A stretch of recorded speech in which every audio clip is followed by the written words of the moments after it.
Milima ya Udzungwa ni mojawapo ya maeneo ya kihistoria na kijiografia yenye umuhimu mkubwa hapa Tanzania. Hifadhi ya Udzungwa inajivunia milima ya urefu wa mita 2576 ambapo mazingira yake ya kipekee yanatoa makazi kwa wanyama na ndege wa aina nyingi, wengi wao wakiwa ni nadra na kutopatikana mahali pengine popote duniani. Nyani wa Udzungwa ni miongoni mwa wanyama adimu wanaoishi hapa, huku ndege wenye rangi za kuvutia wakiwa wametawala. Pamoja na wanyama hawa, Udzungwa pia ni nyumba ya aina nyingi za mimea ya asili ambazo zinahitaji kutunzwa kwa ajili ya uhifadhi wa urithi wa dunia. Lakini pia maporomoko ya maji ya Udzungwa yanatoa picha nzuri na mvuto wa kipekee kwa watalii na wapenzi wa asili. Uzuri huu ulipata kushuhudiwa na waandishi wa habari kutoka Zanzibar ambao walifanya ziara katika milima ya Udzungwa iliyopo Kilombero mkoani Morogoro.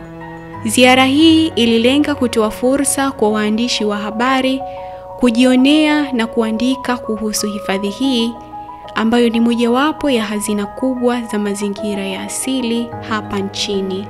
Kabla ya kwenda kwenye maporomoko, waandishi walipata historia fupi ya hifadhi kutoka kwa naibu kamishna kanda ya Mashariki, Bwana Frederick Malisa, mzee mwenye tabasamu la kirafiki na hekima. Nichukue nafasi hii kwa niaba ya mkuu wa kanda ya Mashariki kuwakaribisha katika hifadhi hii ya taifa ya milima Udzungwa, hifadhi ambayo ina upekee wake tofauti na hifadhi zingine zote. Kanda ya Mashariki inazo hifadhi 4 za taifa na sehemu moja ya Malikale ya Karavanserai Bagamoyo. Kwa leo tuko mojawapo ya eneo mojawapo ya hifadhi ambayo ni hifadhi ya taifa ya milima Udzungwa. Kwa hiyo niwakaribishe sana.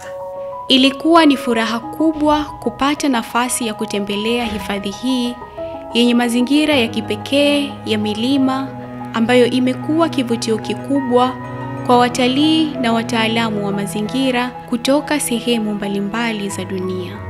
Waandishi wa habari walipata fursa ya kupanda mlima wa Udzungwa huku wakishuhudia wanyama mbalimbali na kwenda kuona moja ya maporomoko ya maji yaitwayo Sanje.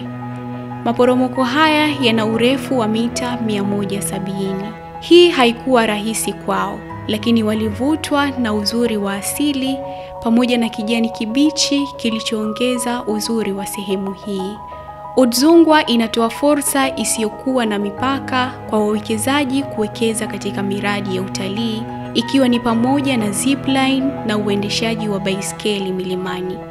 Kwani mazingira ya hifadhi yanatoa nafasi nzuri kwa aina za shughuli hizi, huku tukichochea ukuaji endelevu na kuhifadhi mazingira kwa vizazi vijavyo. Uwekezaji katika miundombinu ya utalii utasaidia kuongeza vivutio vya kitalii.